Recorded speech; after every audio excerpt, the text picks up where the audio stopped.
why you're here. So if folks could answer that poll, that will really help us get an understanding of the group here today.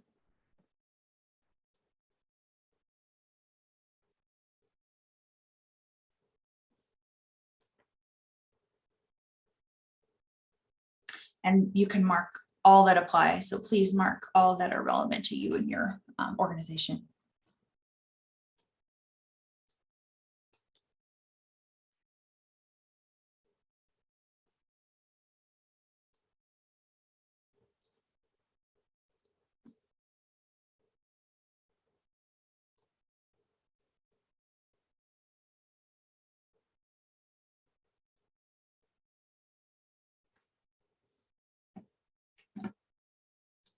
Great, thank you so much everyone who has answered the poll so far.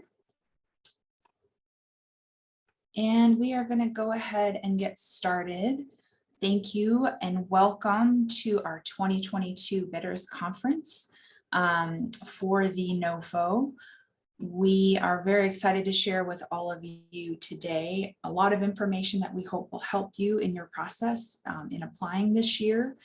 As many of you know, this year there is a very shortened timeline by HUD for our applications, and we are going to try and do our best as a community to support and help each other through this timeline.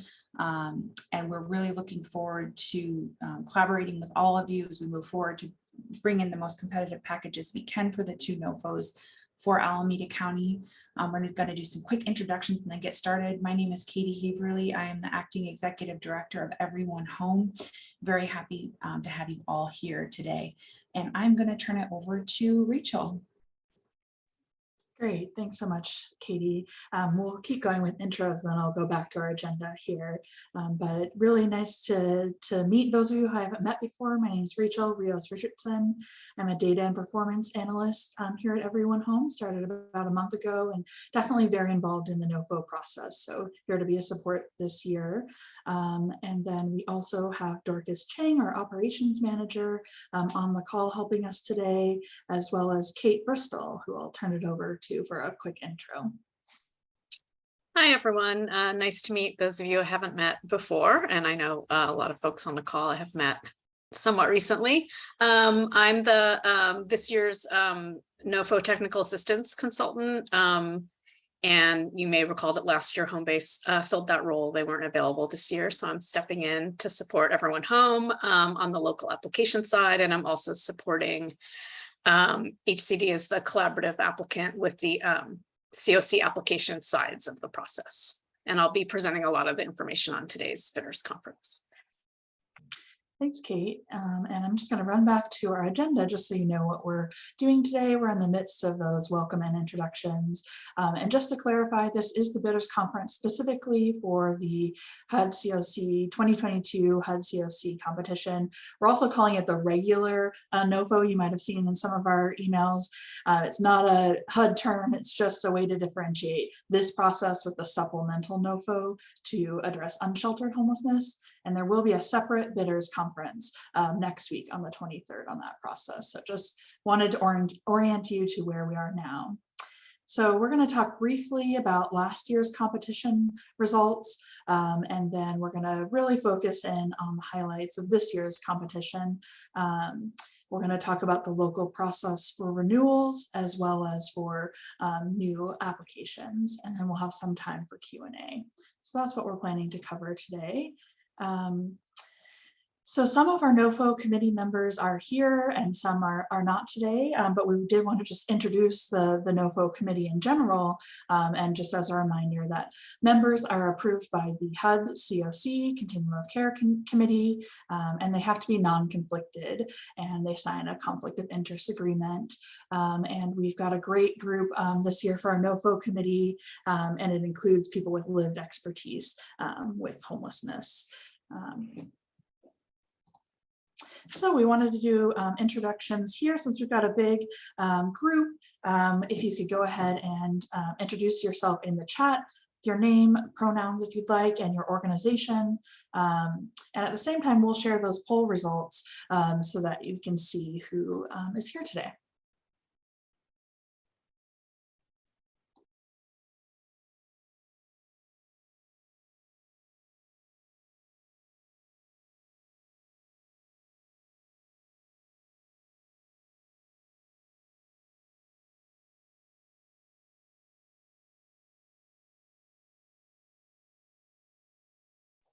So folks are adding in the chat here your interest. Thanks so much for being here. We really appreciate your time, and just wanted to go over a couple other logistics.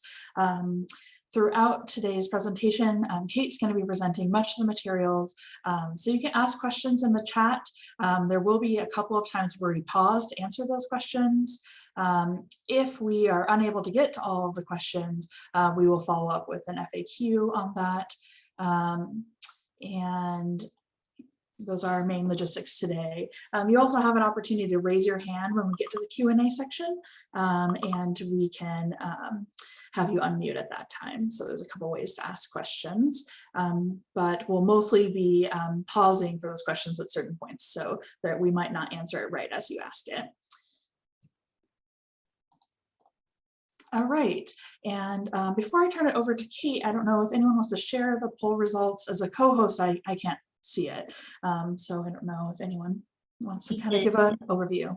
We did share, you probably didn't see that, Rachel. Oh, great. Again, so folks can see. So we have about 50% of our participants today interested in renewing a project. 23% want to apply for a new project under the regular NOFO. There's about 23% that are not sure yet about what they would like to do. And then 16% applying for a project under the supplemental NOFO, and then 9% saying that they are not applying. Great, thanks, Katie. And now I'll turn it over to Kate. Thanks, Rachel. I just wanted to add one quick clarification about the agenda. So we're going to start off with just some general information that'll be relevant to anyone who's applying either for a renewal or a new project. And then we're going to get into some details about how to do the local application for renewals. And we will stop after that and do Q&A from renewal applicants. So I just wanted to mention that if you are planning on submitting a renewal and you're not interested in submitting a new project, once we're done with the renewal section, if folks would like to, you're welcome to leave the meeting if you'd like to take a little bit of time back on your morning. So I just, the agenda made it look like, the agenda slide, I think made it look like we were only doing Q&A at the end, but we will stop and do Q&A after the renewal portion. And we'll take as many questions as we can and still allow for time for the new section. Okay, so I just wanted to super quickly review last year's competition results, which I know have already been shared out. HUD made the awards quite late last spring. For those of you who are waiting for your new contract, I know that was kind of nerve-wracking. So the Alameda County CoC received about $40 million. All the renewals in Tier 1 were funded, and last year's Tier 1 was 100% of eligible renewal demand.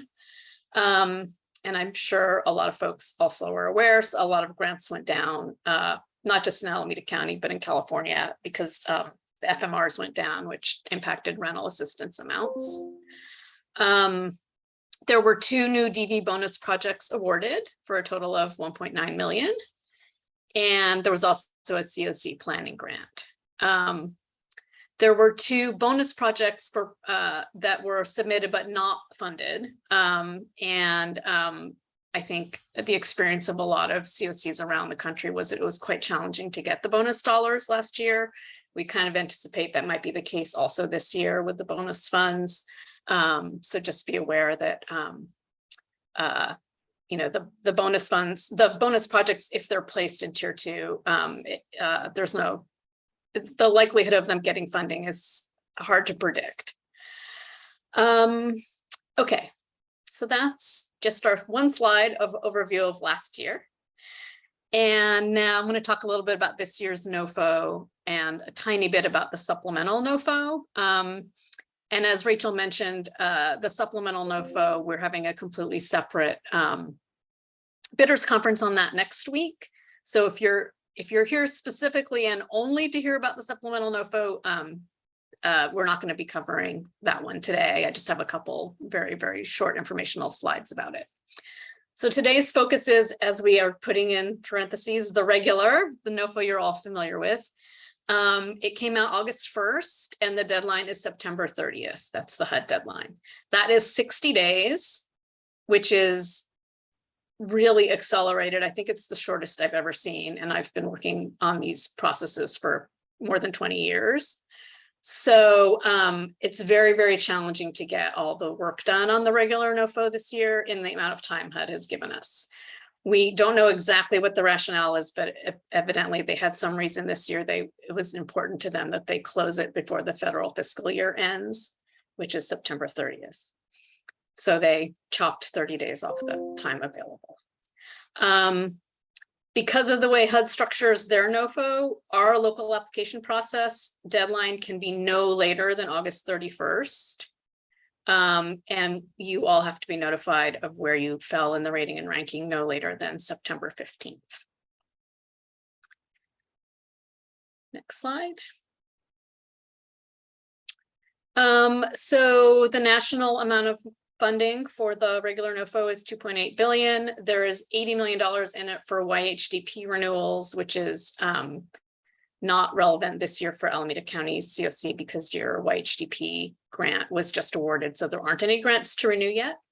There's also a set aside pot of money for new DV bonus projects, which there has been for a few years now. And that makes those a little bit more easy to get because they have actually set aside dollars for it. Projects have to be competitively ranked, including the use of objective scoring criteria, and placed into 2 tiers, all the same as in the past. The bad news this year is they are not giving 100% of ARD for tier 1. They're making it 95%, which means 5% of renewal demand is going to have to go into tier 2, which is combined with the fact that the process is so short is just going to make it fast and also a little bit more challenging for everyone. Our annual renewal demand is 38 million, just under 39 million this year. Tier 1, which is 95% of that, is about 37 million. The bonus funding available to us is 1.9 million, and then the DV bonus this year is about 1.3 million. In keeping with the strangely compressed timeline that HUD has decided to use, we do not actually have the final grant inventory worksheet, which confirms these numbers. It's possible there could be some minor changes to the amount of bonus funding available. And as soon as we have that nailed down, we will let everyone know. We're hoping that this is accurate. But again, HUD is sort of not doing things in the normal order. And normally we would have all these numbers confirmed before the competition even opens. There aren't a lot of changes from last year's NOFO. Most of the changes none of the changes really relate to the local project applications. There are a few changes in the way that the overall CoC application will be ranked by HUD, which include increasing emphasis on identifying disparities and taking steps to improve racial equity, and increased emphasis on addressing the needs of LGBTQ+ individuals. There's some changes in how they're asking about COVID. You used to have to answer a bunch of questions about how you're responding to COVID, but they're now changing that to be more forward-looking and talking about partnerships to address future infectious disease outbreaks. And they added a rating factor about taking steps to engage local leaders about increasing affordable housing. And again, I just want to emphasize, none of this is in the project application. You won't have to answer questions about, well, the first one, the advancing racial equity, is already in the project application, the local project application. The other ones are more for the overall CoC application. Next. Okay, so I'm just going to show 2 quick slides about the supplemental NOFO, so folks can just have that background, and if you're trying to decide whether to come to next week's bidders conference. This year, HUD has put out a second NOFO that's operating in parallel with the regular one. It has 2 components. One is the unsheltered homelessness set aside, and one is the rural homelessness set aside.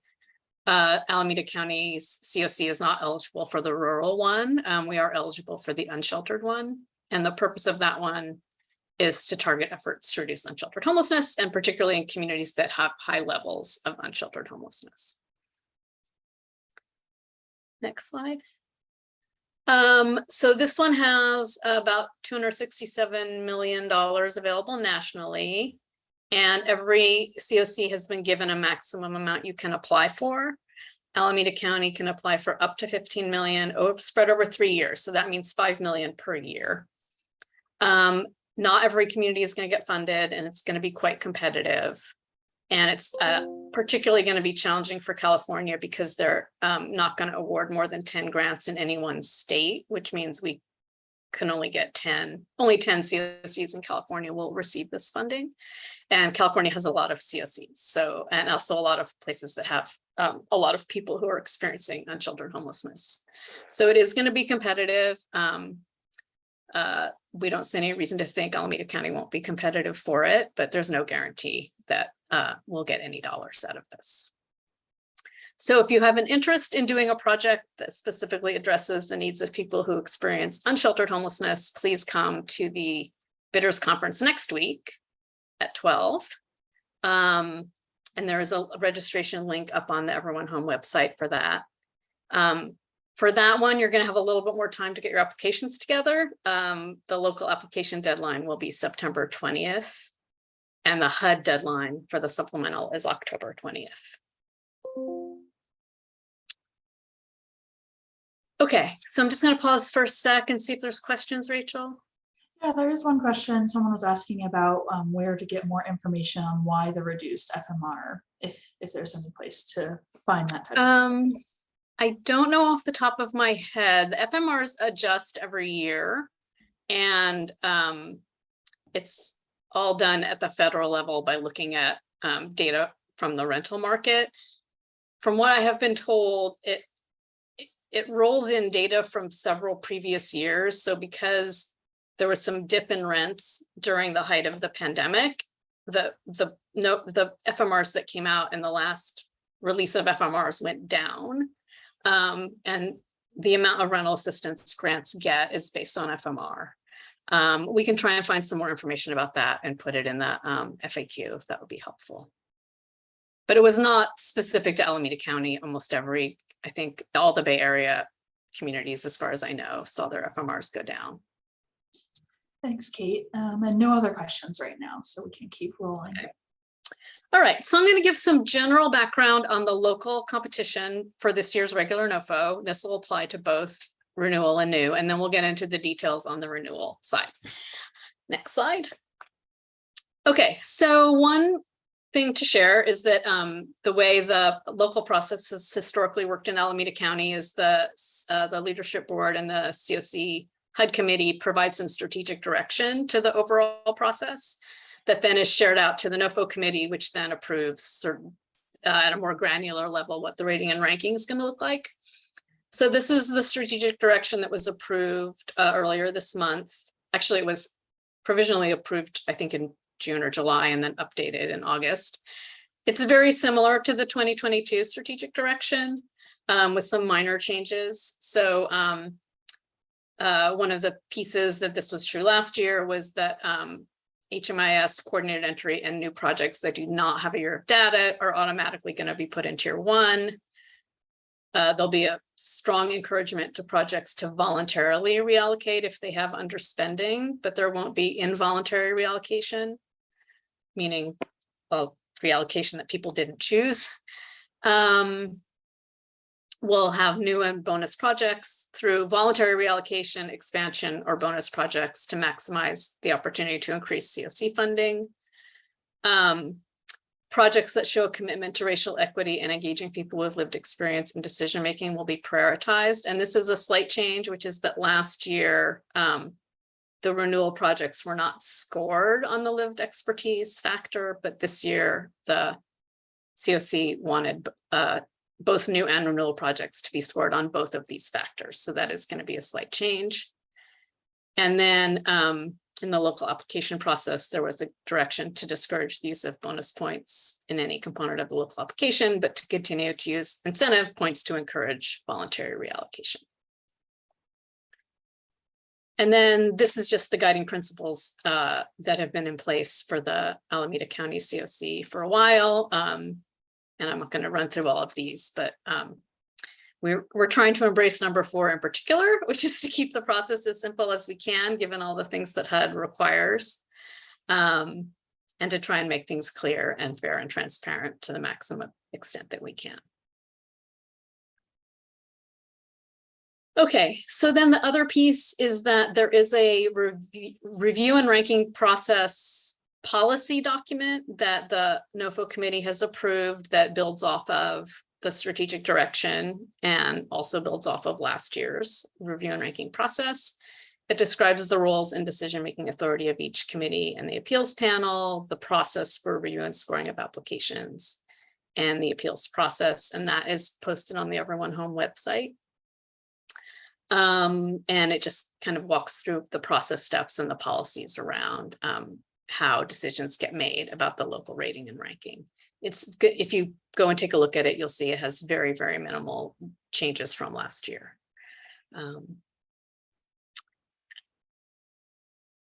Okay.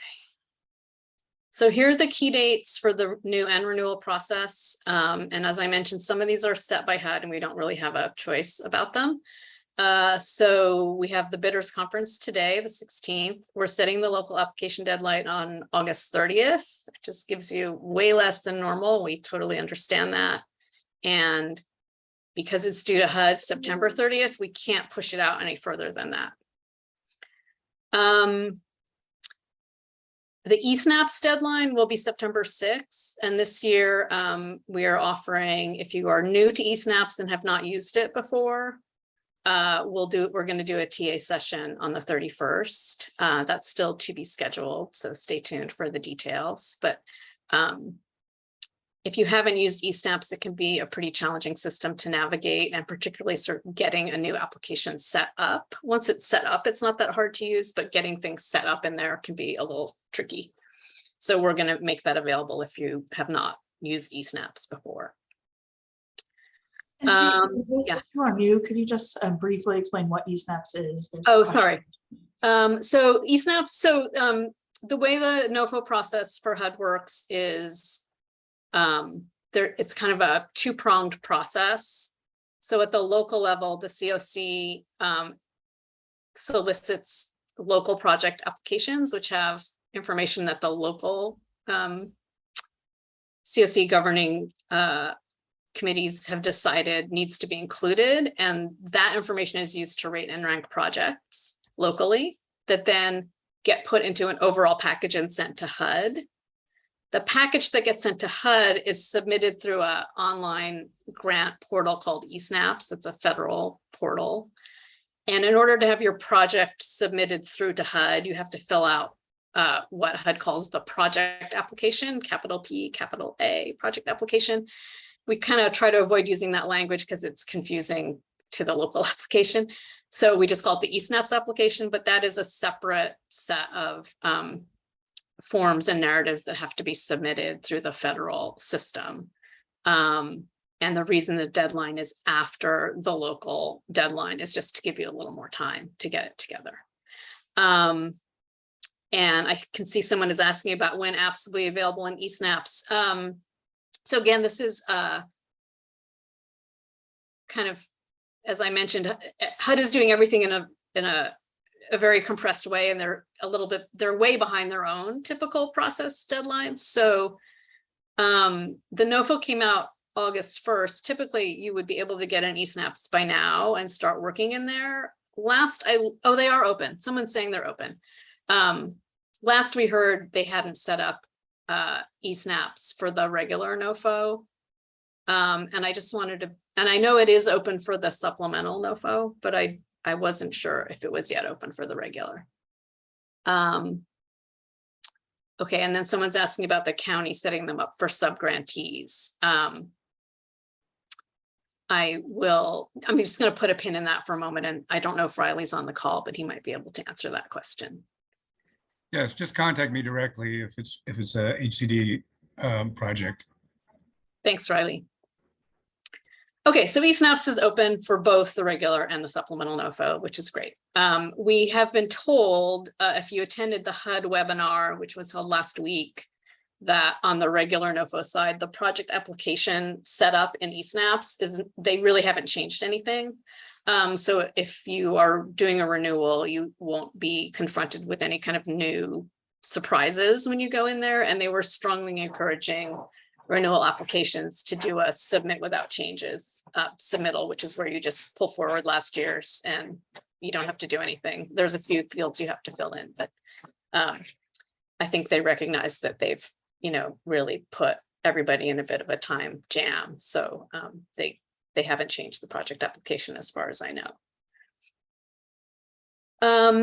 Okay, so then, sorry, I don't think I quite finished the previous slide. Sorry, Rachel. So the rating and ranking committee for the regular NOFO is going to meet on September 14th, and you'll be notified by the 15th of the results. Then we'll have an appeals process if needed that we'll have to wrap up by the 22nd. And then the whole package has to go to HUD by the 30th. Okay, next slide. And then here's just some basic information. We'll repeat some of this again at the end. Everything you need around the local application, the forms, the instructions, background materials. Sorry, my dog's making noise. Is on the website for everyone home. And some of the materials I'm talking about right now are already there. There's some other things that we'll be posting today and in the morning. We will be putting up frequently asked questions, and you can email your questions to info@everyonehome.org. The way this will work, or it has historically worked, is if questions have sort of a implications for everyone or general questions, they'll be put in a public facing FAQ so everyone can see them. If there's specific questions specific to your project, someone from the team will reach out to you about those specific questions individually. And then again, we already said the local deadline is August 30th. And then Riley is our contact for eSnaps, although depending on what your questions are around eSnaps, your question may get routed back to me or the Everyone Home team. Okay. All right, so I'm going to stop there and then launch into the renewals information, but just want to stop again and see. Tim is asking about submit without changes for the local application, or are you meaning the eSnaps application? No, the local application does not have submit without changes because the rating factors relate to performance over the past year and things that you're doing now or are proposing to do. So we can't just sort of reuse last year's information. Any other chat questions, Rachel, I should answer? I'm only I'm not fully tracking it, so. Sure. No, not right now. And those of you a couple of people have sent me some individual questions, and if I don't get back to you, that's because we'll need to follow up with you individually on some more technical questions. So just FYI. Okay. All right. So for those of you who are renewing, actually, before I get to this slide about who's eligible, I just want to acknowledge that last year Homebase was the TA provider, and they have their custom built Homebase application portal called Presto. They're not here and we don't have Presto. So we are going to do our best to make the process as streamlined and easy as possible. But I just want to acknowledge that that is a Homebase tool that, Everyone Home does not have there's no way to replicate that. So to some extent, we're falling back to the way things were done before, and which is back in 2019, because 2020, there was no application. 2021, you had Homebase. So we're casting back in time a few years to pull forward things that were part of the process in 2019 that were kind of easy and reasonably streamlined. I just want to also acknowledge that everyone on the Everyone Home team and your consultant all were not here in 2019. So we're doing our best to again, create a process that is as easy as possible for everyone to do, particularly given the short timeline. And if you have, requests along the way for things that will provide more clarification or transparency, we're going to do our best to accommodate those. Okay, so just going to quickly review a few things that should be pretty familiar if you're a renewal applicant. So obviously, the way the cycles work is if your grant term expires next calendar year, you can renew it this calendar year in the competition. Your grant should be on the grant inventory worksheet, which was circulated last month. Again, that was the provisional one. We haven't seen the final one, but we're going to work off of the temporary one that we have. I know Riley is working hard to get HUD to produce the final one. You may elect to voluntarily reallocate some or all of your renewal if you so choose and create a new project. We were given direction not to have involuntary reallocations this year. And then, as has been the case for quite a while, if you want to change your project component, you can submit a transition grant. I don't think this is likely to come up, but if it's something you're considering, please let us know. And this would be, for example, if you have, I'm just making it up, you had a PSH project and you wanted to turn it into a rapid rehousing project. You can't do that administratively through your contract. You have to actually reallocate your existing grant and create a new grant, but it's called a transition grant.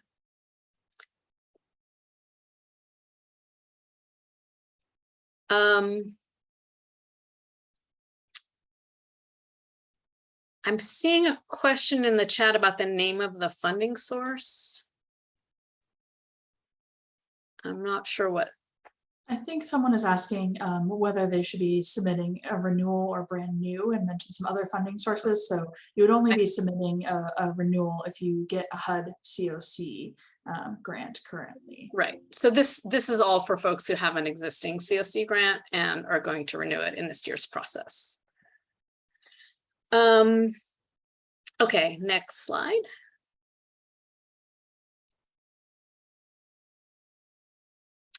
Okay, so the scoring criteria for renewals was approved by the NOFO committee, and one of our objectives in both the renewal and new side was to try and make things as minimally different from last year as possible, just given the short timeline that we have.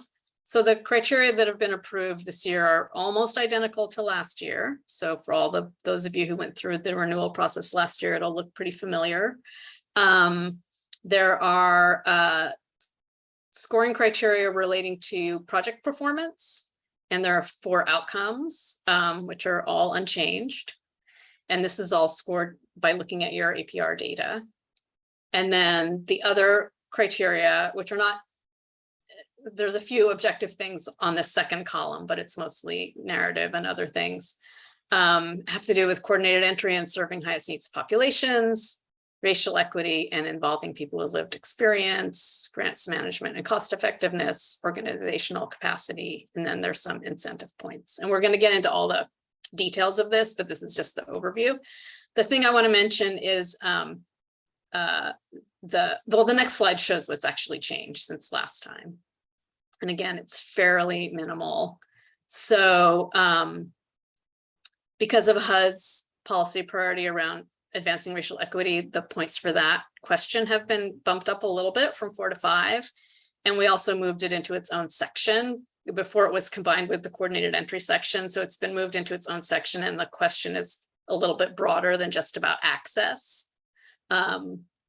And then we were directed to add some points for adding a question about how your project and organization involve people with lived experience of homelessness in program design and evaluation and decision making. So that is a new factor, and it has 5 points. And so to compensate for that, we decreased the points on one of the grant management factors, which is around timely reporting. And then the incentive points for voluntary reallocation or consolidation were decreased slightly. So there's some very minor changes to the scoring. The only one that's really particularly notable is this new question around lived experience.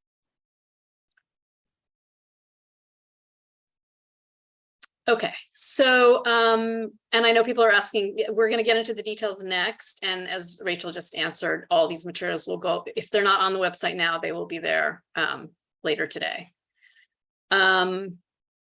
So I'm just going to quickly walk through the renewal scoring factors in a little bit more detail, and then Rachel's going to walk us through the application form. And then we can take your questions about renewals.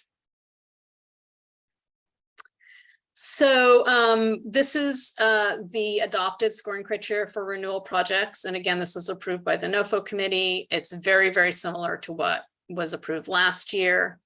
So there are 3 threshold criteria. I don't know if we can scroll. So the 3 threshold criteria are the same as last time, which is about coordinated entry participation, housing first, and then client eligibility through coordinated entry. So this is all the same as last time around. Next page. Okay, so then the performance outcomes also are unchanged. So as you probably will recall from having done this before, and we'll talk when I get to after we get through this document, we'll talk a little bit about how we're pulling the data and how you'll get to see and respond to the calculations. But there's a set kind of scoring logic for all these performance measures that come out of the APR. And then every project is evaluated in relation to the existing local benchmark, which also haven't changed. So the first outcome is about retaining permanent housing and exits to permanent housing. The factors are all slightly different depending on the project type you're renewing.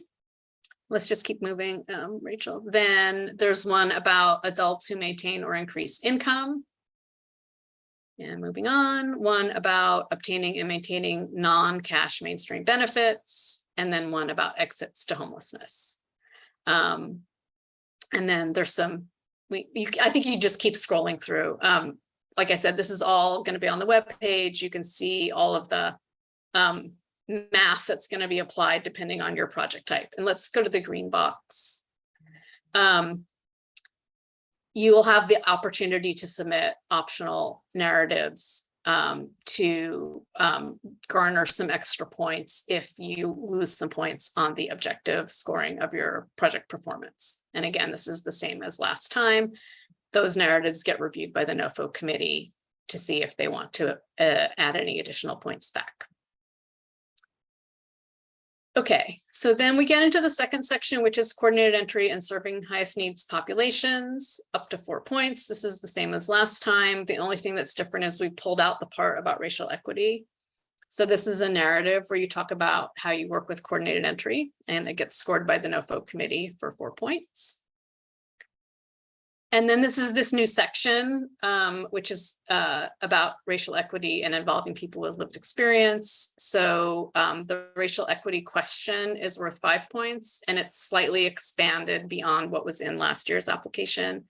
So we'll ask you to describe your project's efforts to identify and remove barriers, not just to access, but actually ongoing participation in the program faced by people of different races and ethnicities, particularly those overrepresented in the local homeless population. And then a kind of a follow-up question is about efforts you've undertaken to gather either quantitative or qualitative, which would mean through interviewing or talking to people to identify whether participants of different races and ethnicities have different experiences of being in the program and or different outcomes from participating in the program. And then, whoops, can you go back up to the lived experience question? So then we added this question. This question about involving people with lived experience was on the new project application last year, and this year it's being pulled over into the renewal application. And this is worth 5 points. Describe your efforts to include people with lived experience, meaning they have experienced homelessness in the last 7 years in project design, implementation, and evaluation, and then also in decision-making, either about the project or about your organization. And then all the rest would be very familiar. We have rating factors about timely submission of APRs and lock straws. We have questions about whether your project was fully utilized. And we have questions about whether your grant was fully spent, all of which are the same as last time. And then going on down, you have an opportunity to provide a supplemental narrative if your grant was underspent. And again, this is an opportunity for renewal applicants who might have some underspending to potentially garner some points back. And these are scored by the NOFO committee. And then, the last section is about applicant capacity and asks about HMIS data quality, fiscal management, which is where you provide a copy of your most recent audit. And the last one is about quality assurance. And then there's one point if you're voluntarily doing a reallocation and one point if you're doing a consolidation. So I know this is a fast overview, but we just wanted to kind of orient you to what the factors are. And again, I'm assuming most of the folks who are renewing went through the renewal process last year. So just to sort of kind of give you an orientation to what's changed and what's the same, it's largely the same. And this document also will be up on the website, so you can kind of see all of that, all the detail of how these factors will be scored.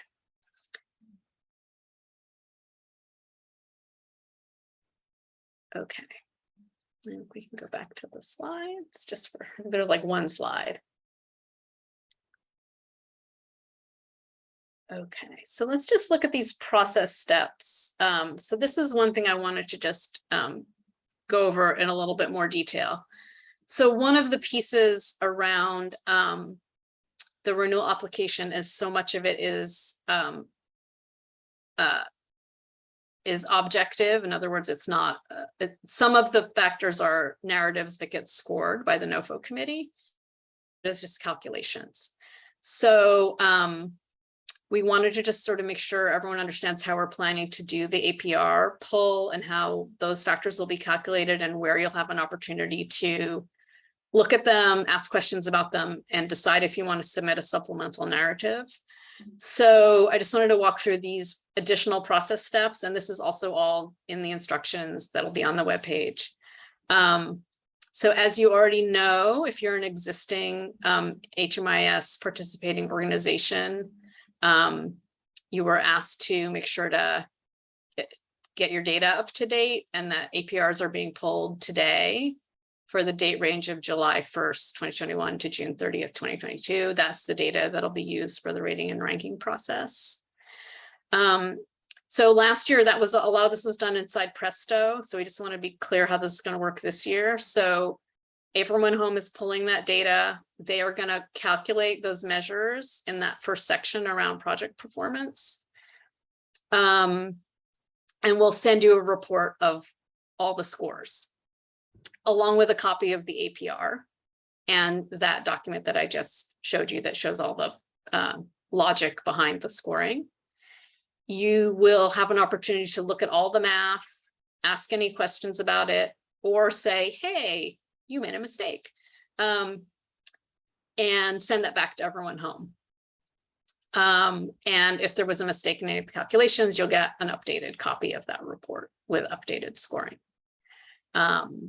The data does have to be manually pulled out of the APR, so it's not impossible that there could be a number that gets transposed. So we just want to make sure, you know, obviously everyone home is committed to doing it all perfectly accurately, but we're going to give it back to you to look at and respond to. So all of that will happen between August 16th and the 30th when the applications are due.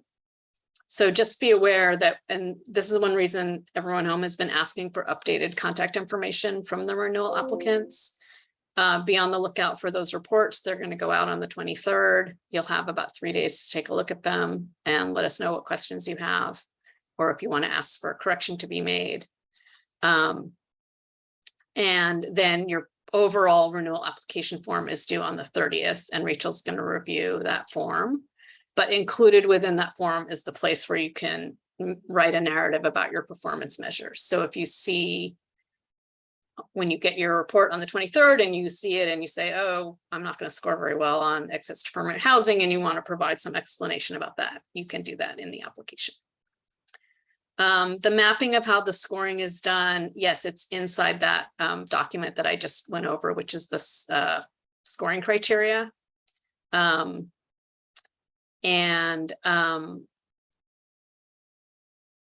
It's also the same logic that was used the last several cycles.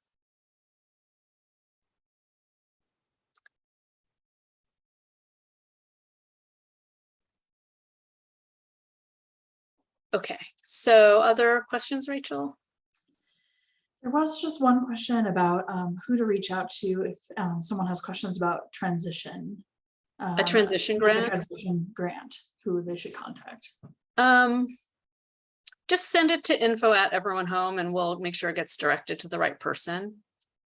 It'll probably be me, but we just send it. If everything goes through info@, then we can have a record of all of the back and forth with all the grantees. Great, and I think that is it now. There's been a number of questions that some of which we're going to cover still, but a lot have to do with where to find these materials. And just to reiterate one more time, these are not all posted yet, but they will be later today on Everyone Home's website.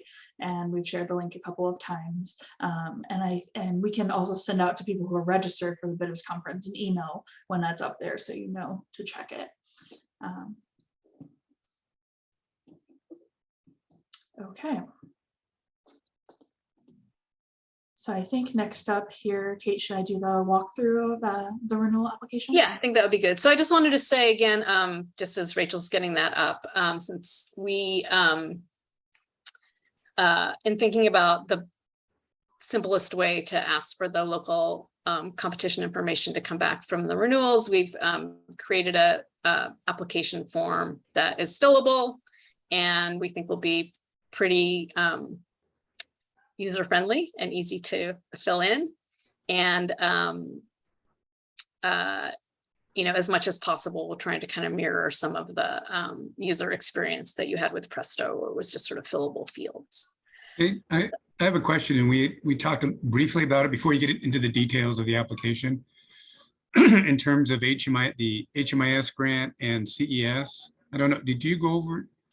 Now, are they like, there have been times where the NOFO committee decided to just rank them into tier 1 because you want them to be funded. And there have been times when they have completely separate applications for HMIS and CES since they're such different type projects. Right. So the strategic direction was to put them in the bottom of tier 1, and that there's no local application form for them. For either one. Yeah. For HMIS or CES. Correct. Okay. Okay. So I'll be in touch with you more on that. Okay. But in terms of like, we might, there was also, I think, one year where we just submitted a cover letter. Yeah. I mean, Or you could, yes, the amount. we So can touch base. You could also just Yeah. do the project info tab of this application. Okay. All right. Yeah. Thanks. Mhm. Great. So now that we have this up, I'll walk through it. And again, this one is not posted on the website yet, but will be shortly. So I think once you open it and see it, hopefully a lot of things will come intuitively. There are tabs that walk across the same questions. If you've had a renewal in the past, the same questions as before for the most part. It's just set up in Excel to hopefully be a little bit easier is the idea. And there's some formatting in here so that everything is locked. So if you're clicking outside of things over here in these instructions, you're not going to be able to select these cells. You're only going to be able to select cells that you can fill out. And so it's all set like that. So there are things that are highlighted in yellow. That means that you need to fill it out. And all of these instructions are in the Excel form itself. So once you start typing something, the yellow will disappear because you filled it out.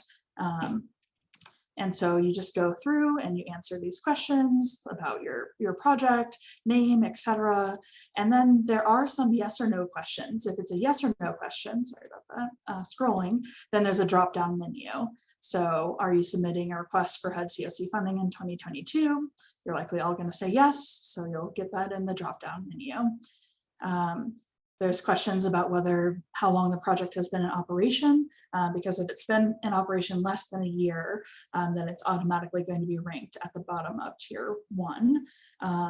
So you'll see that when you hit certain things, things will change. It will highlight the instructions you need to know. So if it's been in operation since 7/1/2021, you'll see highlighted over here, then the reports in this application are going to reflect this period that we've talked about of 7/1/2021 to 6/30/2022. So when it goes forward like that, if there's a drop-down menu, you'll see an arrow here and you'll be able to select.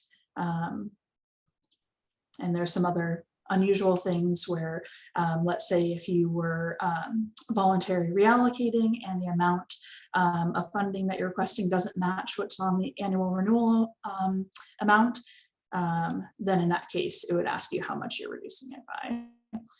So you'll see that certain things are highlighted yellow only if you answered a certain way above. So you do want to go kind of from top to bottom on this. So that's just the project info tab. Then there's threshold criteria, and these are threshold questions to be eligible for HUD CoC funding. And so this whole tab is just drop-down menu of yes or no. And you'll see if you select yes, it's going to highlight green, you've met that threshold. If you say no, it's going to show you red. It's just an alert that you're not meeting that threshold.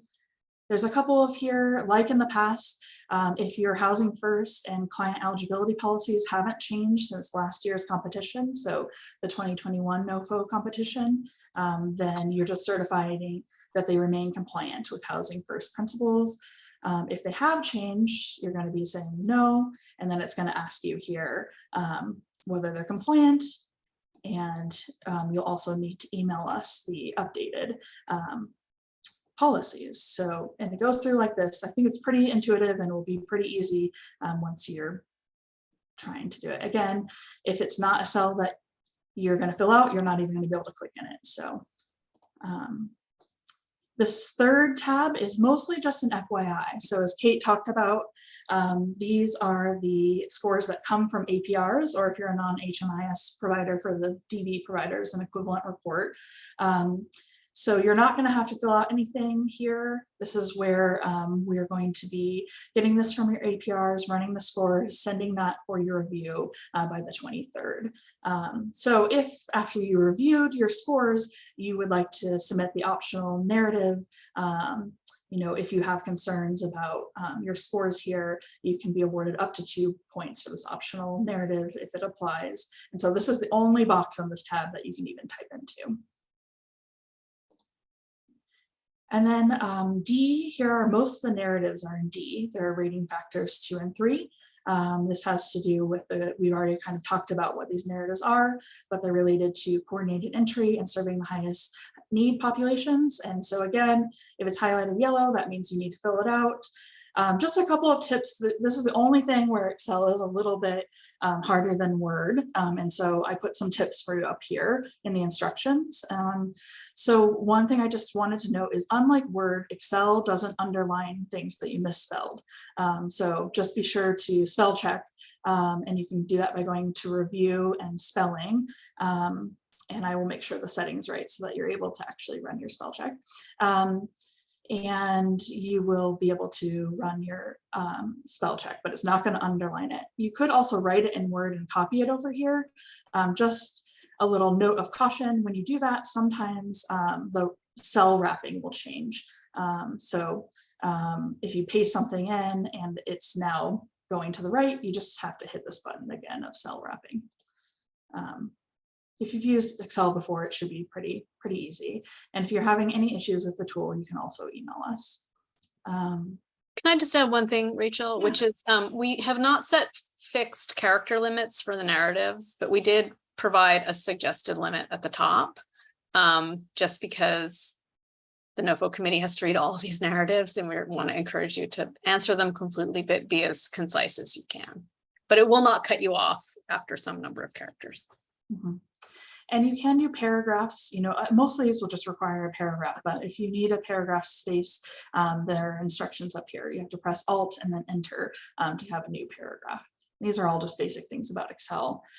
You'll see over here some preliminary scores. Again, you're not going to be able to type into it. It's gray. This is for the NOFO committee once they're reviewing your scores. So there's nothing you need to do over here, but you can reference it to see the max score. It's actually written a couple of places, so you should be clear on what the max score is. And I think this is the one that probably looks the most intimidating, but again, a lot of it you don't have to do. So it's just these yellow boxes and the optional blue boxes if you want. What we tried to set this up is so that it's somewhat like Presto and you can get some preliminary scores. So there's some formulas set up here. Again, they're locked, so you can't change them. That will give you some preliminary scores. But I also just wanted to reassure you that they're all going to be checked. If there's some issue with this preliminary score, let's say there's some issue with the formula, we will be checking them and reviewing it for accuracy. It's just mostly just to give you kind of a preview of what your score is. So let's say here, you need to indicate the percentage of on-time APRs and quarterly draws. So let's say that was 95%. Then you'll see the preliminary score was 6, which is the maximum. But if it was only 50% of the time, then the preliminary score is 0. So that's, again, you don't have to do anything over here. It's just going to show you anything in salmon is going to give you those preliminary scores. If you do notice an issue with the preliminary score, you can mention that in your email when you're submitting this form. And then if it is grayed out here, there are a couple in here that come from the APRs as well, or the HIC data. So that's why it's grayed out. Again, you're not going to be able to make any mistakes about which cells you're filling out because they're locked accordingly. And so these are things that will be calculated and included for your review on the 23rd. There's a couple of questions about grant spending. Again, there's different points values for these different types of projects. So you do need to do in the drop-down menu which one it is. And it's just so it gives you, we'll do a fictitious, obviously this is not anyone's budget, but let's say you had 1,000 awarded and you spent $950, then it calculates the percent of funds spent and gives you that preliminary score. And Rachel, can I see we have one hand up, so I just wanted to yes. see if you had a question about this page or about the Excel.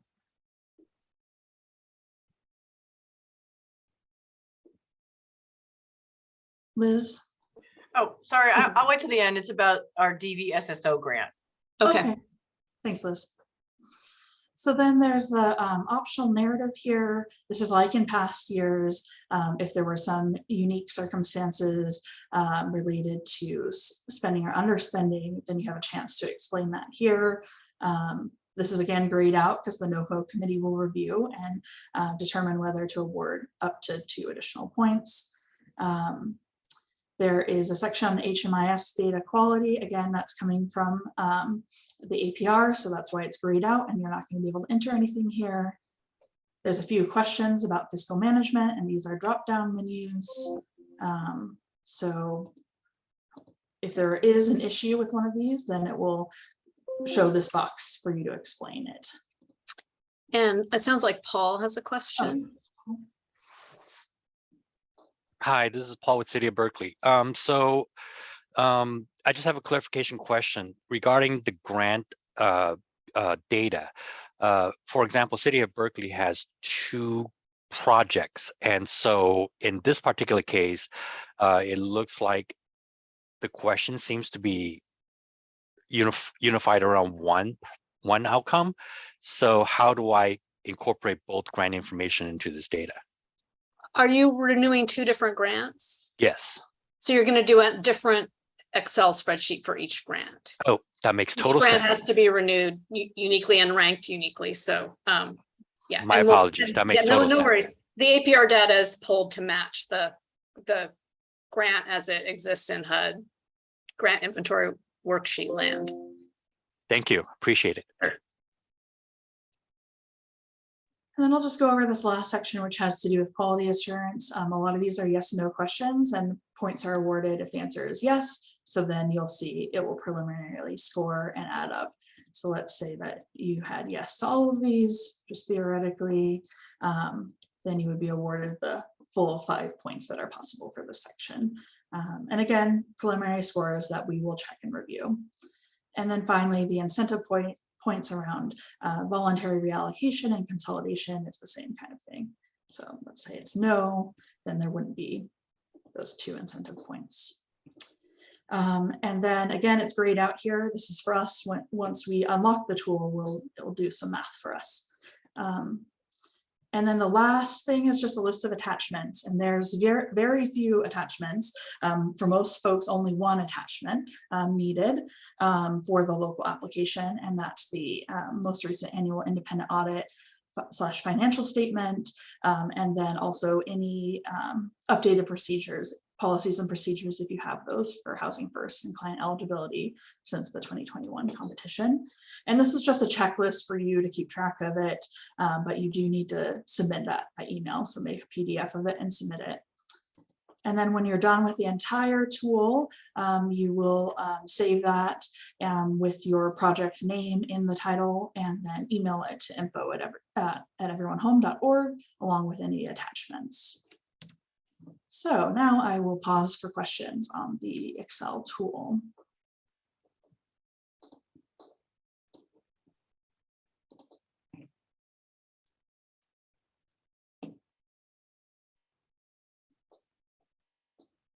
And just a note too about materials. We will be posting the recording from the session as well. So I know a couple folks had to join late. So we will be posting the recording by the end of today. It may not be up right after.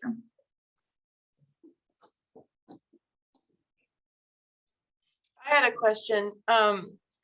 So we got the domestic violence support services only grant a couple years ago, and we've been working to put together coordinated entry and piecing that. We are not serving clients, and we're really, all those questions don't really apply.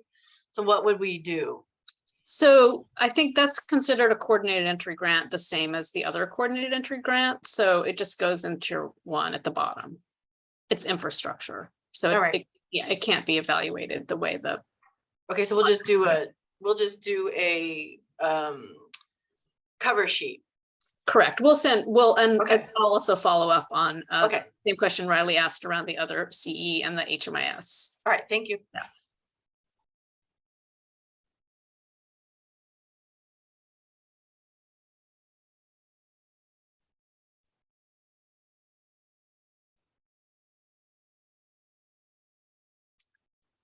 Okay. All right, so I think that's the end of the renewal section. Yes, so we'll just take a moment to see if any other renewal applicants have questions. And we know that once the materials are posted and you start working with them, you'll have questions, and just continue to send them through the info@ email address. And like I said, if it's specific to your grant, we'll respond individually. And if it's a general question that might be applicable to all the applicants, it'll go in an FAQ. We'll try and post those. I'm not exactly sure what the interval will be. It'll depend on how many questions we get, but we'll continue to update the FAQs. And I should probably mention that historically that FAQ period always ends, is it 2 or 3 days, Rachel, before the deadline?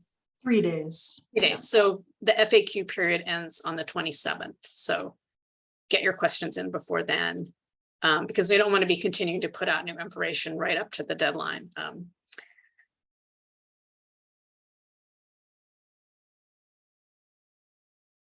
Okay. So if you are not planning to submit a new project and you have listened to all of everything we had to say about renewals, you're welcome to leave the bidders conference if you would like to. There isn't anything further we're going to be talking about on renewals. And we are going to move on. We'll just take a moment. I'm going to drink a little water, and then we're going to move on to new applications.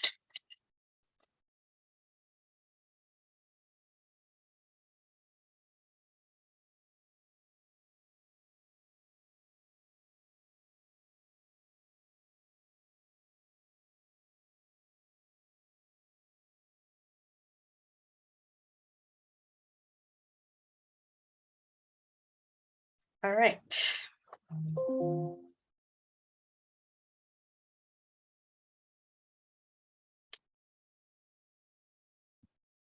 right, I think we can start the next set of slides.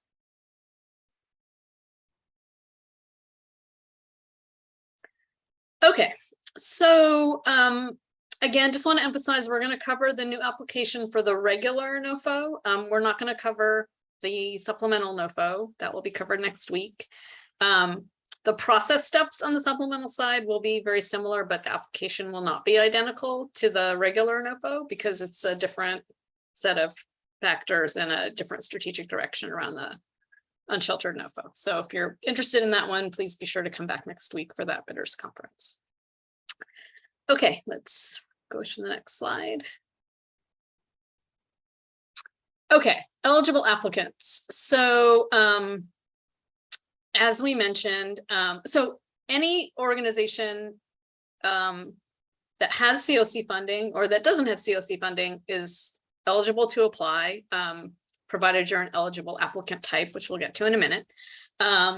Historically, a lot of the applicants for the CoC new funding tends to be organizations that already have CoC funding. So we've had some information here about that. But if you do not have CoC funding, you're certainly encouraged to apply for a new project. So as we mentioned on the renewal side, if you are a project that you want to reallocate an existing project into a new component, you can apply for a transition grant, which involves applying for a new grant. If you have a project and you want to expand your operation, you can apply for a new project that is an expansion project. And if you are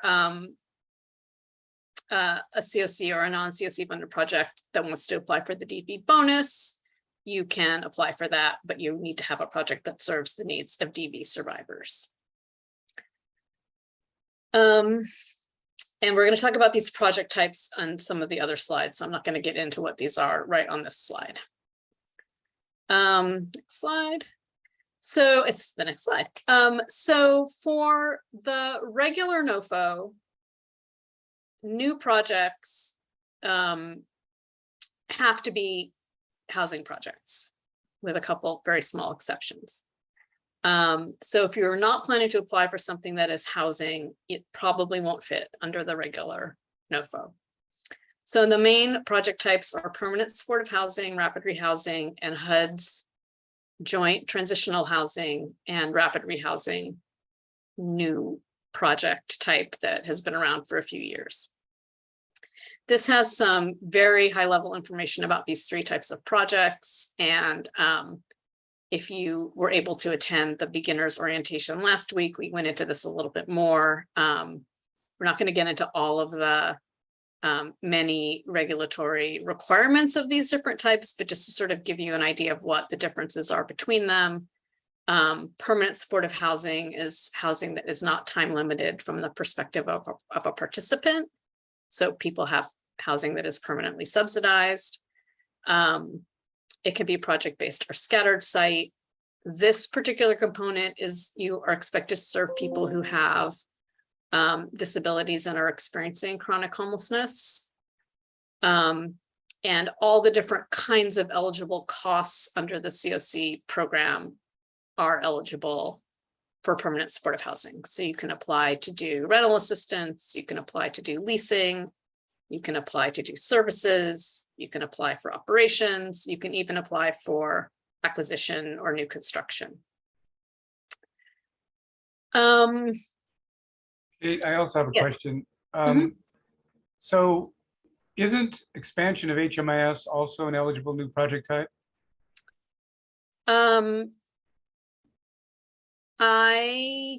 Yes. Okay, Yes. I just wanted to confirm. Yes. It's listed at the bottom there. Where? Other types of projects. Oh, okay. Yeah. It's cut off on my screen, so. Oh, okay. Rapid rehousing is another form of what HUD considers permanent housing, but it is time limited. So in a rapid rehousing program, participants can receive assistance for up to 24 months, and it is housing that is always scattered site and secured through tenant-based rental assistance. And these programs do not have to only serve people who are experiencing chronic homelessness. They can serve folks who experience any kind of literal homelessness, which is HUD's category 1. They can serve people in category 2 are some kinds of households that are at risk of homelessness. And then category 4 is households fleeing domestic violence. Rapid rehousing is limited in the kinds of expenses you can ask HUD to cover. So HUD will only pay for the tenant-based rental assistance, which is so participants secure their housing from a private landlord, and then there's a subsidy given to the landlord by the project operator. And then supportive services, which are supposed to focus on housing search, housing location, housing search, and housing stability and case management. So it's only tenant-based rental assistance, and support services are kind of your direct costs. You can also cover your costs of participating in HMIS and some admin costs. Riley, did you have another question? No, I'm sorry, I didn't mute myself. Thank you. Sorry, just go back. I didn't get to do the THRH. So the joint transitional and permanent housing component is a somewhat new thing that HUD invented back in 2019, maybe 2019, which is a combination of a site-based transitional housing project in which the participants also receive a rapid rehousing subsidy and services that they use to exit from transitional housing into permanent housing. And so under this component, it's also time limited. It can be project-based or scattered site. Usually when these are done, the transitional housing is in a fixed site. And then of course the rapid rehousing is tenant-based rental assistance. And on this one, you have a few more eligible cost categories. You can lease the units. The transitional units can be leased. You can have operating costs. You have to do tenant-based rental assistance for the rapid rehousing part of it. And you can obviously pay for support services. It's a little bit of a tricky program component in that you have to offer both the transitional and the rapid rehousing. Participants are not, you cannot require them to participate in both parts of the program. So they can choose one or the other or both. If you go to the Everyone Home website, there's some links to some HUD resources that get into a lot more detail about these different eligible program types under the CoC program. One of the biggest challenges of applying for new CoC funding, particularly if you've never had it before, is the types of projects it can fund are very narrowly defined. And so if you have some existing activities you're doing or a program that you run and you want to expand it or create a new program, it might not necessarily cleanly fit into what HUD will fund and will pay for and how they define these different program types.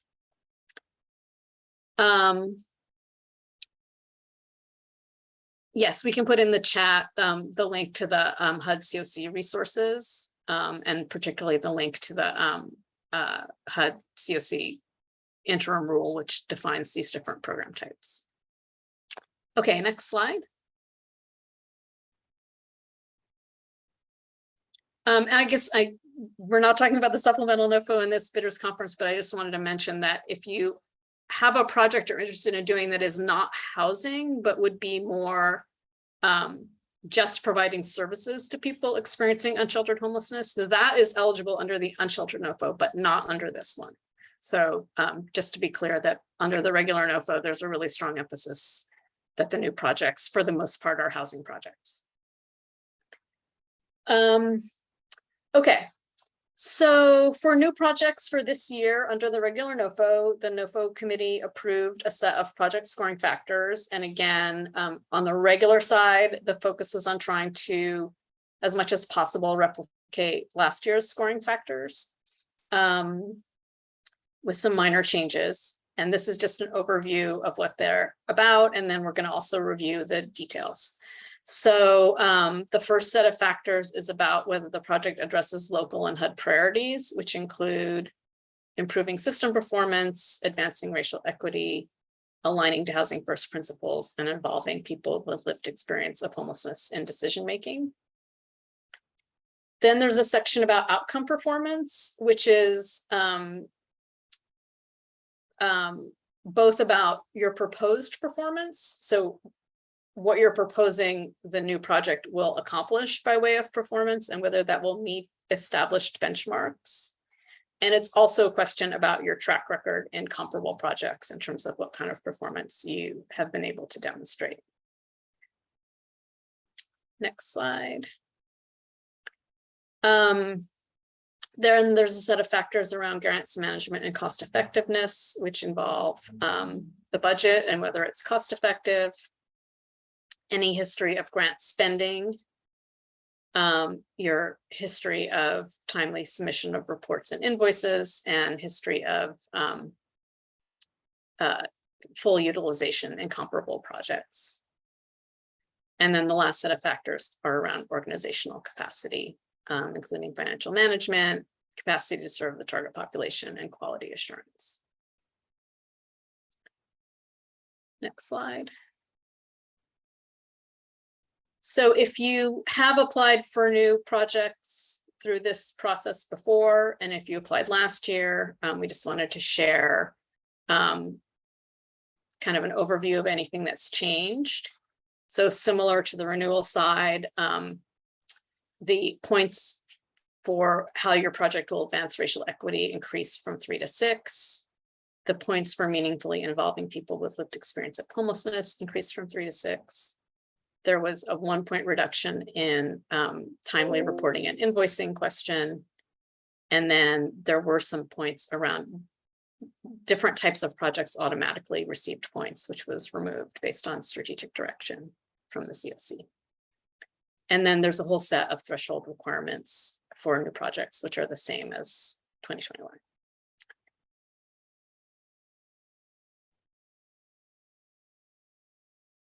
Okay, so for the new project application, it is also going to be an Excel form, very similar to what Rachel showed on the renewal side. We do not have it for you to see in this moment. It will be on the website shortly, but it'll be a series of tabs with fillable fields.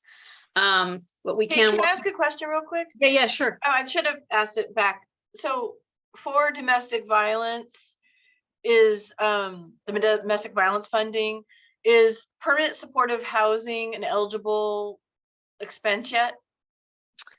No, I think in this year's NOFO, it's the same as last time, which is you can do rapid rehousing or joint THRH. That sucks. I'm 99% sure that's correct, but we'll look it up while we're talking. But okay, my second question is, we're going to have a project for chronically homeless folks that are not DV, just chronically homeless folks in Alameda. It's going to go under construction pretty soon. Now, what's the timing on a new project like that? Like, don't apply for it until what? You're a year out? What's the timing thing? Are you going to apply for the CoC money to be for the construction? No, the services. The services. There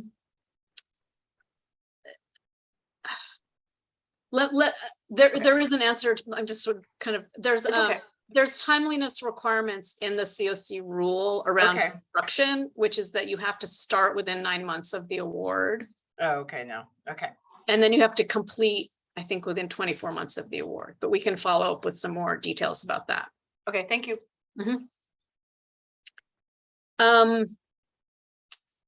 So before I walk through the scoring factors for the new projects, which has a lot of the detail about what you're going to need to submit, I just wanted to stop and see what other questions people have about eligible projects, any other questions about eligible applicants, eligible anything, or if people have a particular project you're thinking about and you have a general question about it.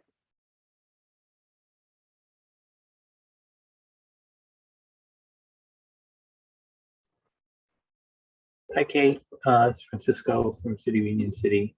So you can hear me.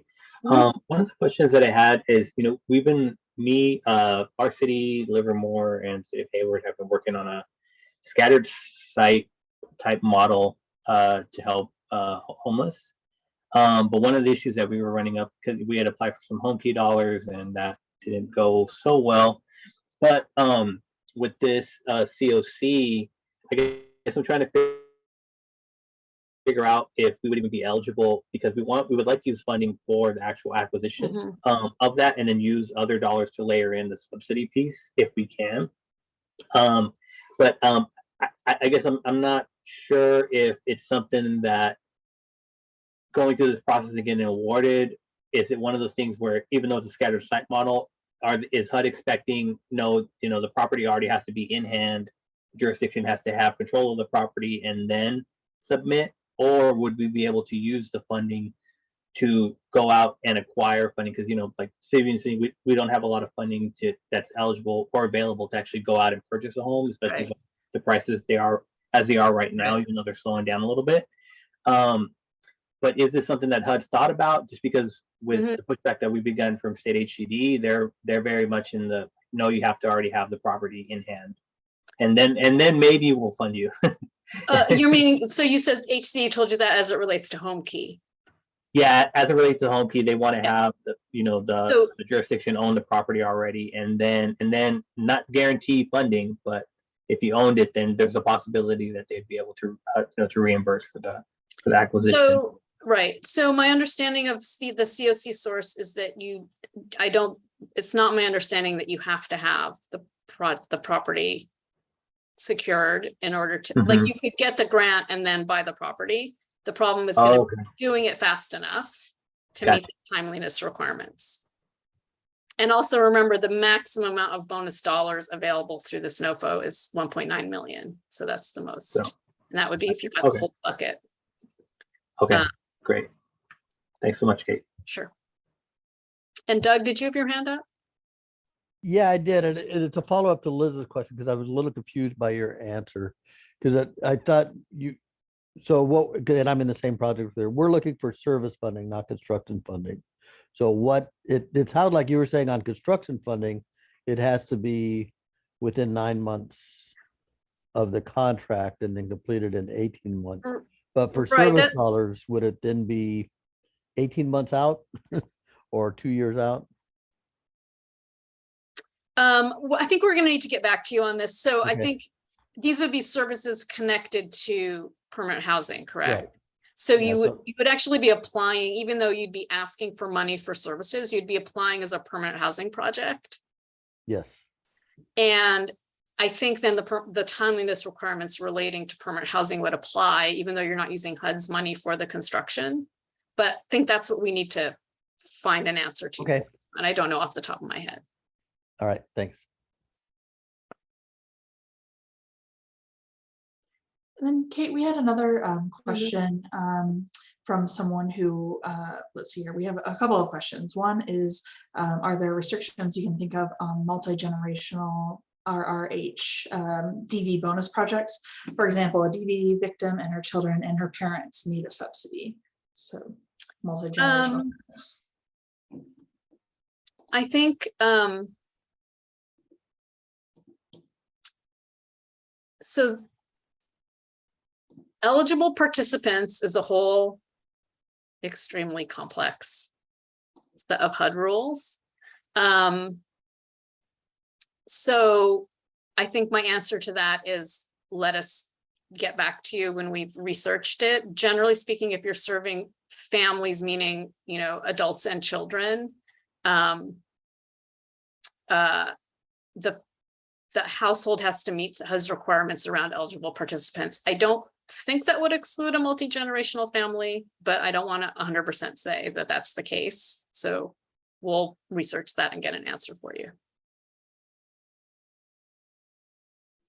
And then another question asked about, they said that they're a small housing project, only open 1 year, and it seems logical the limited dollars in the competition would be awarded to programs serving a larger population. And they're asking, does it make sense for me to invest the time in this application? Well, why don't we see if the walkthrough of the scoring factors answers that question. I don't think there's anything in any of the scoring factors that gets into the size of the project. It's more cost effectiveness and how the project fits with local priorities.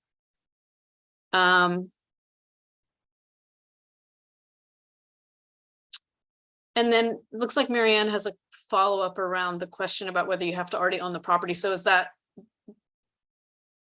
was there more you wanted to know about that? No, but we do have a home key application as well.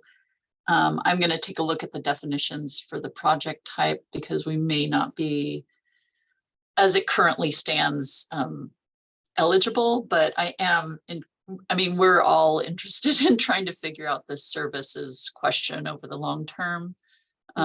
Because that is, I think, the biggest hang up with the home key money. There's a lot of it out there, but that is the piece that's the hardest one that's the biggest obstacle for us right now. And so we were thinking that this might be, the answer to that, but I need to do my homework because I'm more on the affordable housing development and construction side. I like homeless housing, and the whole kind of wraparound services around homeless housing is new to me. So I'm just learning it.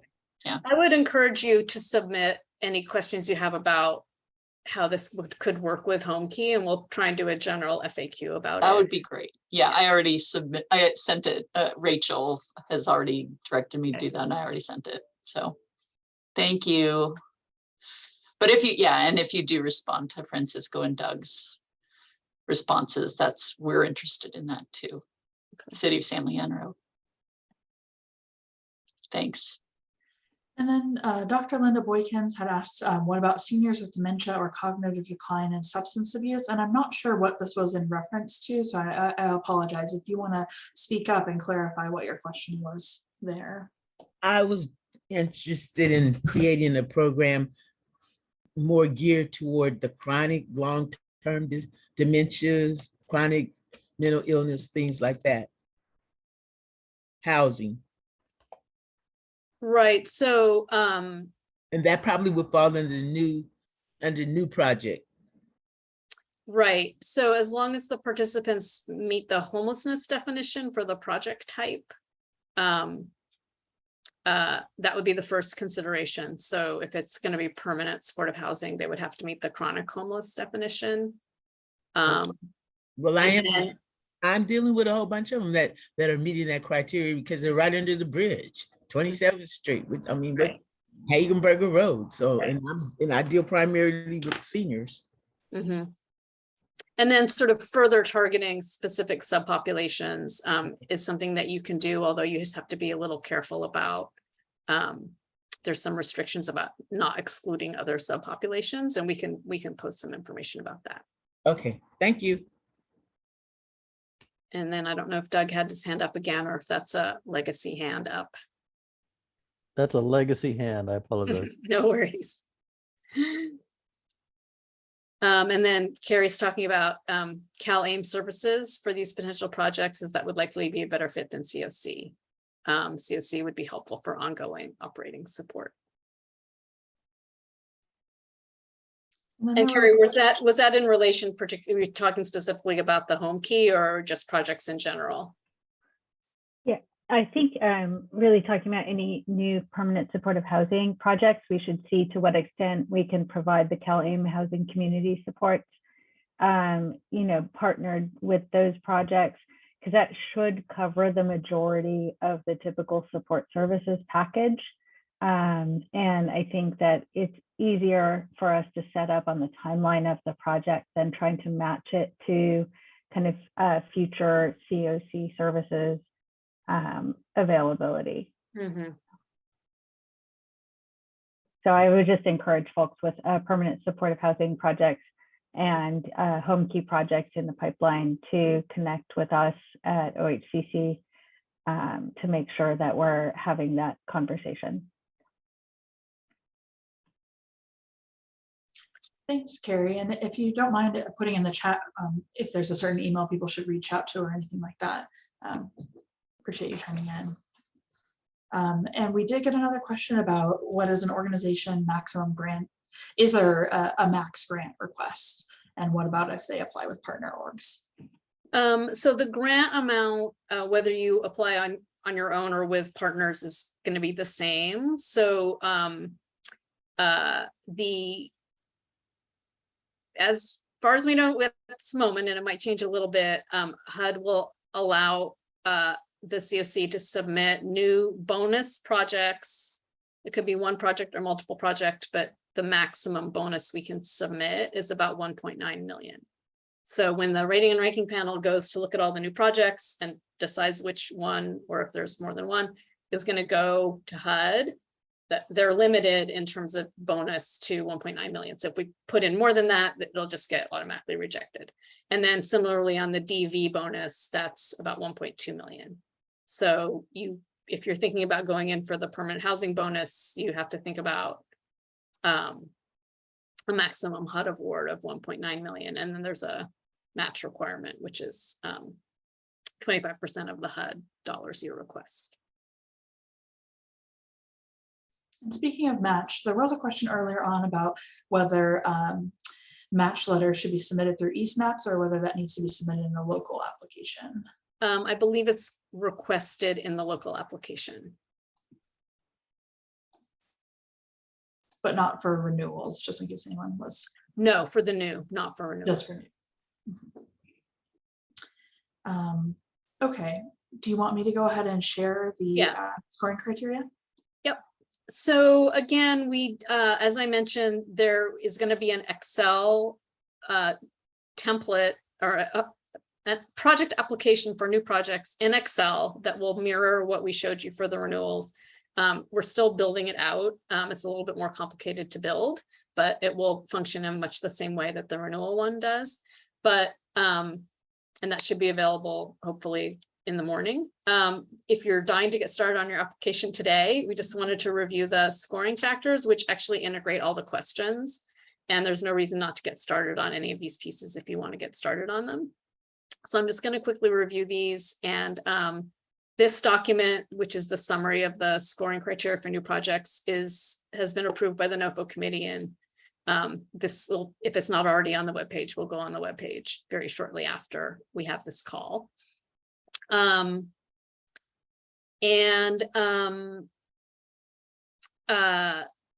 the first thing is there are threshold criteria for new projects.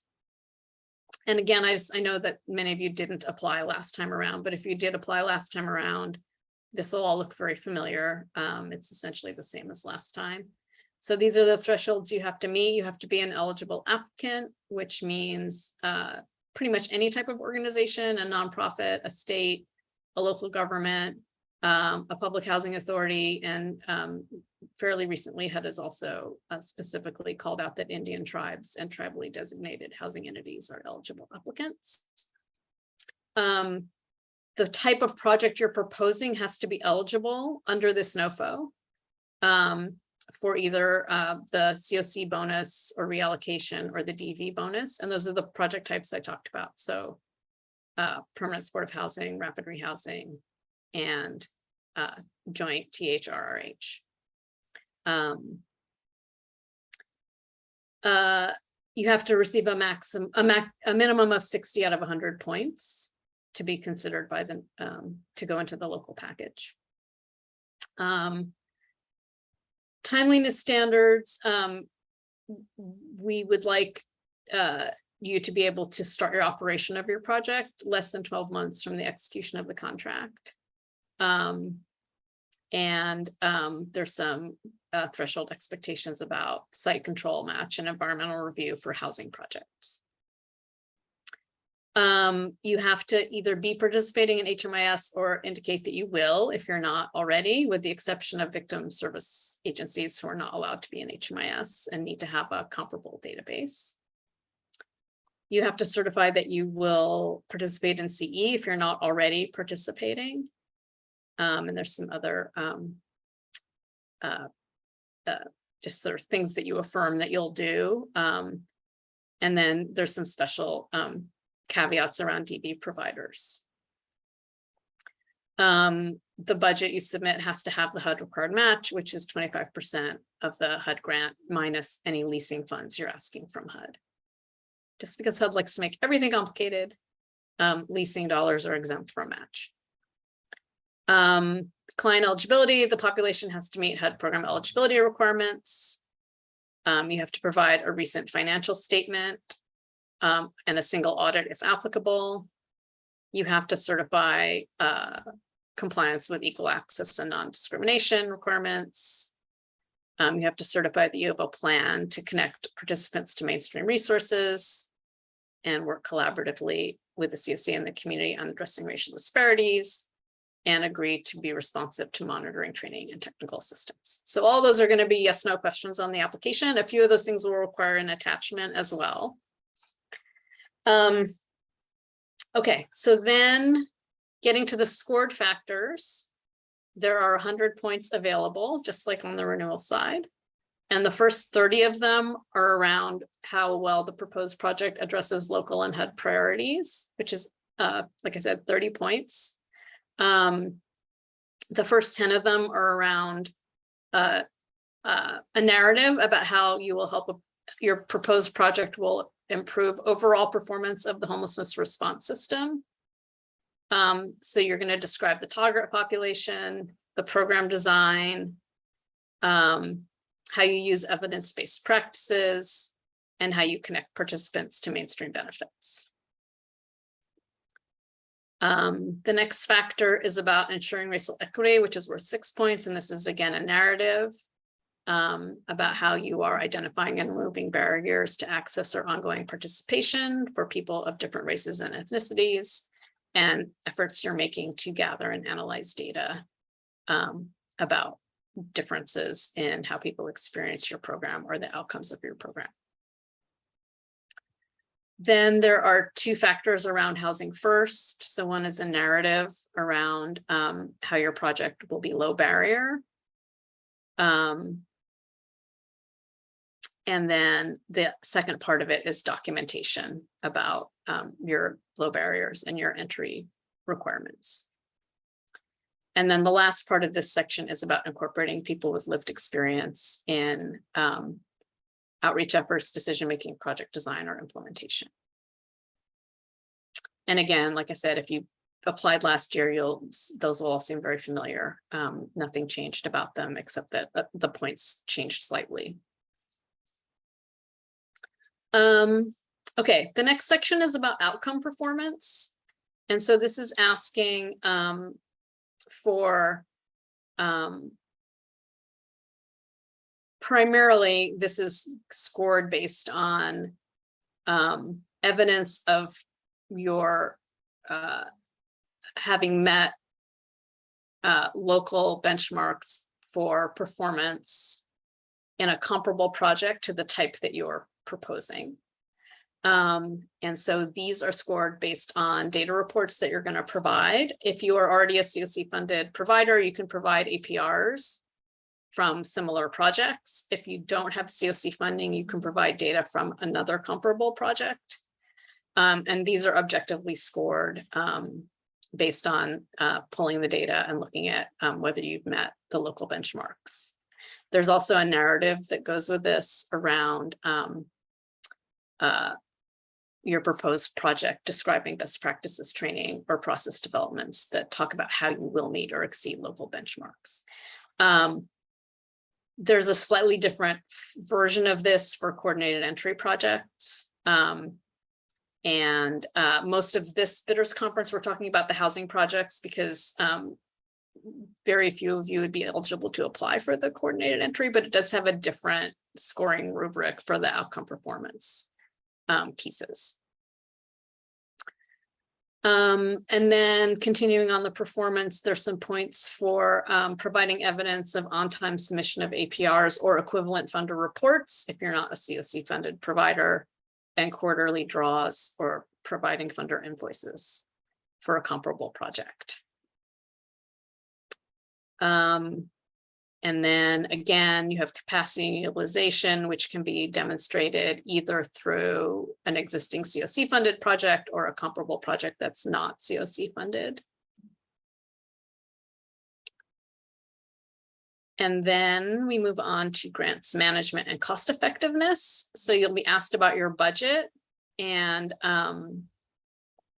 this will be scored in relation to whether it seems sufficient and also cost effective. And then this is also going to be looked at in relation to whether you're leveraging other resources. And in particular, whether the project is leveraging non-CoC housing resources and or healthcare resources. And there's some additional detail around this that's spelled out in the application. This relates to some additional competitive advantage that HUD gives to permanent housing projects that are new if they're proposing to get some of their resources either through the healthcare system or from housing funding sources that are not CoC sources.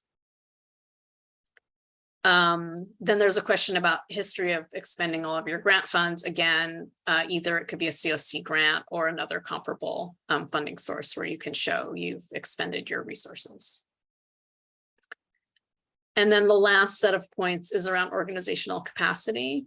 So the first factor is around fiscal management, which is scored based on providing recent financial statements or an audit. If you don't have an audit, financial statements are sufficient. Then for 4B, there's a narrative about your capacity to serve the population that you're targeting. So in other words, your history of working with the population that you're talking about serving in your project. And then the quality assurance questions are about how you collect information and then use that to improve your program and project design, including whether you use a consumer satisfaction survey, how you use the information you get back, whether you have a program participant on your board, and trainings that your staff attends. And then there's an attachment here that talks about those objective scoring factors and how we're going to look at them. This is very similar to what we went over in the renewal side of things. So similarly to the renewal application, a lot of this will be built into the Excel application. The questions will be built in. And similarly to the renewal side on the performance for comparable projects, you'll provide your data and we'll do the calculation.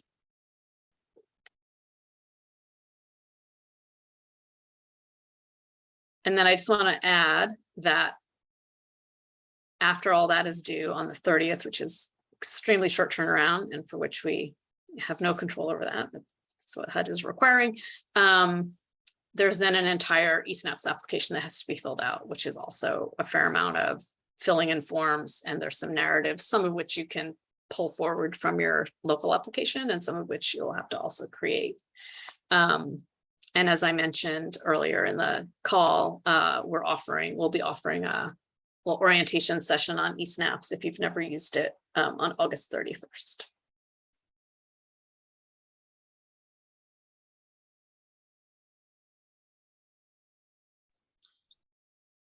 And then Marnie just wanted to confirm that renewal match letters go into eSNAPS and not the local application. Yes. For renewal. Yes, they do not go on the local application, and it is an attachment screen in eSNAPS.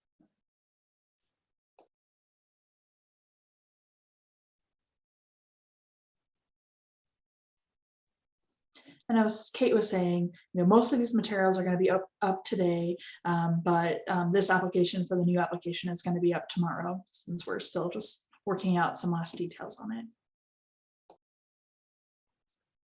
There isn't a link yet for the eSNAPS registration, but it will go live on the Everyone Home website as soon as we have the time nailed down. And I think Dorcas can send out an email to let people know when that's available to be registered for.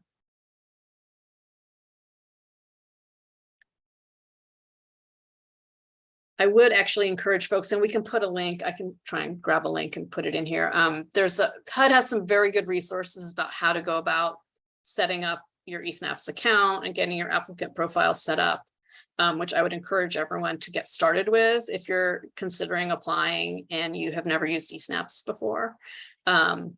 And then that way, if you come on the 31st and you've already sort of got some of it going, you'll kind of know what questions you have.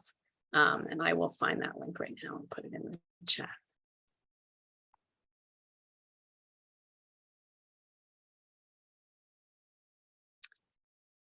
Rachel, I don't think that we had any other slides, correct? So I think we can just use what's left of this time to take any other questions. Yes, we do have a couple of just kind of wrap up slides here. Let me just get that up here. Just sort of the process. I think you've really been over it already. Okay, I'm just doing this one. So just to recap here, the new application form will be due on August 30th. And then Kate mentioned that eSNAP's TA session on the 31st, and then eSNAP's applications due the 6th. And we've already done that. And we've got some resources here. The slides will also be up on the website. So keep checking back the website for more materials. And now we're to the question slide. We did have one other question here in the chat. I want to just stop sharing so we can see each other a little bit.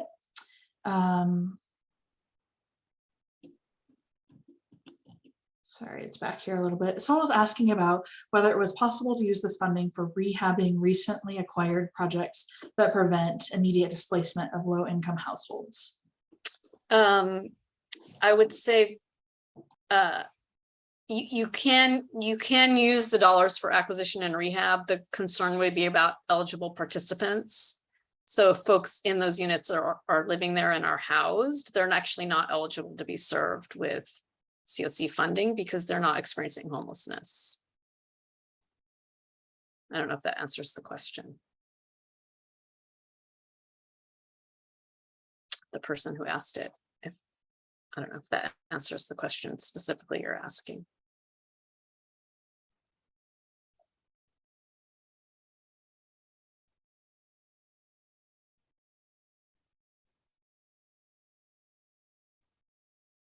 Generally, CoC dollars aren't, prevention of homelessness isn't a HUD policy priority for the CoC funding source. I just wanted to mention, I put a link to HUD's resource page for eSNAPs, and there's a section there of kind of getting started, which I strongly encourage folks to take a look at if you're going to be using eSNAPs for the first time. And then it looks like there's a question about information from the last presentation. I'm assuming that's referring to the beginner's NOFO orientation from last week. I thought the slides were up there, but we will double check. Yeah, they are on the website. I'll try to get that link in there for you. If you're talking about any of the slides that we've been presenting today, they're not up yet, but we'll be posting after the meeting.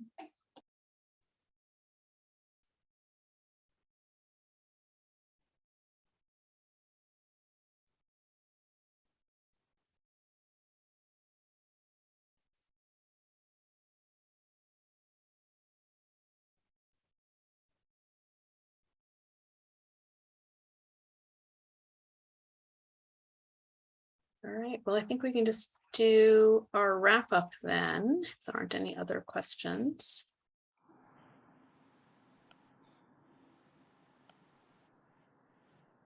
And there was a time in which I was getting a lot of chat messages, some of them privately. So if I've missed your message and I haven't responded to you, if you could just go ahead and speak up now. And I do see we have one question here. I'm not sure that Zoom name of Global Communication, Education and Art.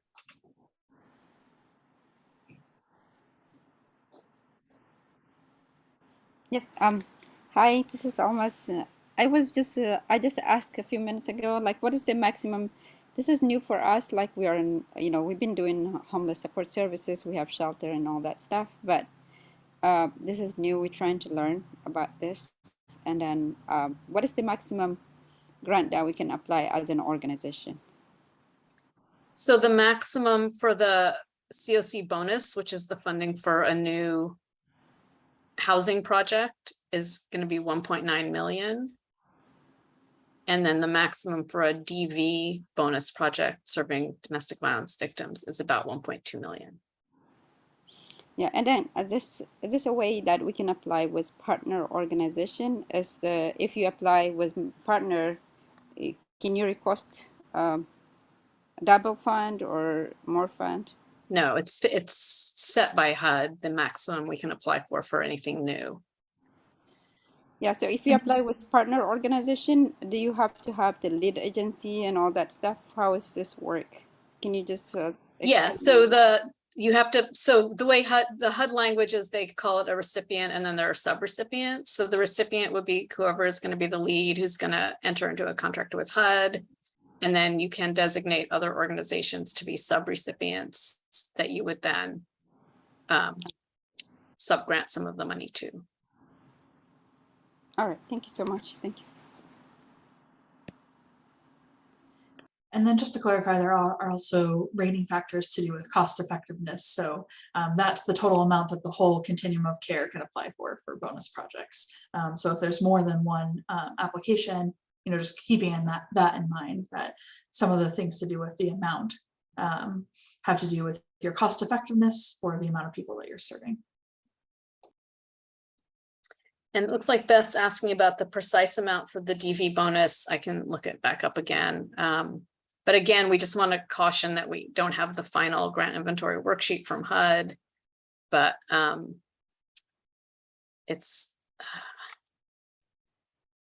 we'll put the amount in the chat. Oh, thanks, Rachel. 1,286,749.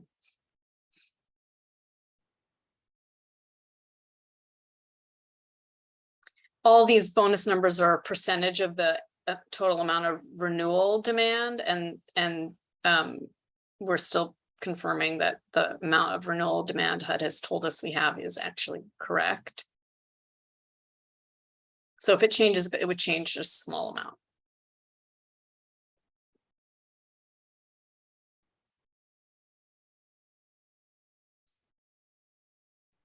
All right, any last questions that I might have missed?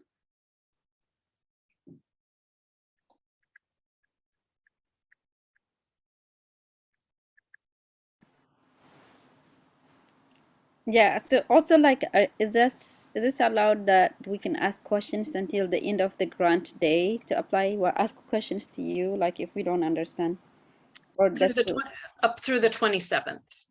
Up to the 27th we can ask. Okay, great. Thank you so much. We will try, but this is so confusing and complicated. It's not the most. It's a complex funding source, let us say that. And I would say the application process is one of the more complicated that I've experienced. Yeah, so this is not, grassroots organizations who's doing great work on the grassroots friendly, because it's very complex. But anyways, that's okay. Thank you so much for all this information, and we'll try to go over it and ask questions.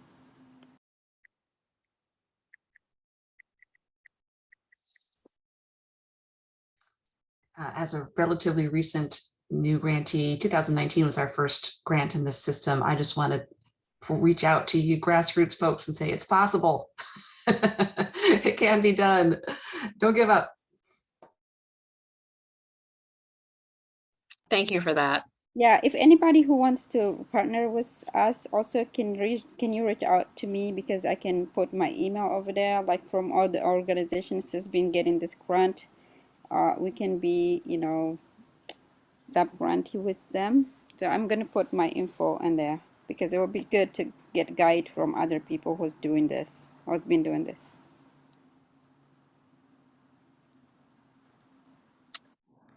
So I'm going to hand it over to Katie, I think, to just wrap us up maybe. Thank you so much, Kate and Rachel, for all of your hard work here and helping our community get prepared for this NOFO, and everyone on our NOFO planning team. We recognize the challenges that we have this year. We hope that we can support and rely on one another with questions or tips or tricks, or just trying to help everyone be able to be as prepared as possible. I know that we have a FAQ that we will be providing to help support some of those questions, but please don't be shy about reaching out to us at info@everyonehome.org with any questions you may have.